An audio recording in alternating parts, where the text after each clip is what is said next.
दर्यापूर ते अंजनगाव मार्गावरील बाभळी येथील मोठ्या पुलावर आज रविवार रोजी दुपारी 1 वाजताच्या सुमारास 2 दुचाकीची धडक झाली आहे।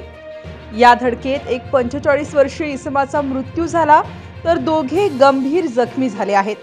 अंजनगाव तालुक्यातील पांढरी खानापूर येथील रहिवासी गजानन तायडे व त्यांच्या पत्नी संगीता तायडे हे दर्यापूर मार्गे सायत येथे कार्यक्रमाप्रसंगी जात असताना बाभळी येथील मोठ्या पुलावरील टर्निंग जवळ समोरून येणारा दुचाकी स्वार अजय राठोड वय 22 वर्ष व एक अज्ञात हे भरधाव वेगाने येवदाकडे जात असताना या दोन्ही दुचाकींची समोरासमोर जबर धडक झाली। जखमींना तात्काळ दर्यापूर येथील उपजिल्हा रुग्णालयात उपचाराकरिता दाखल करण्यात आले आहे।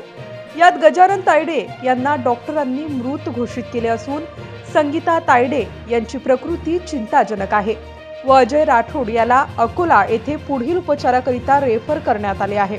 घटनास्थळी नागरिकांची पाहण्यासाठी मोठी गर्दी जमली होती। अशाच वेगवान घडामोडी पाहण्यासाठी आमच्या चॅनलला लाईक व सबस्क्राइब करायला विसरू नका।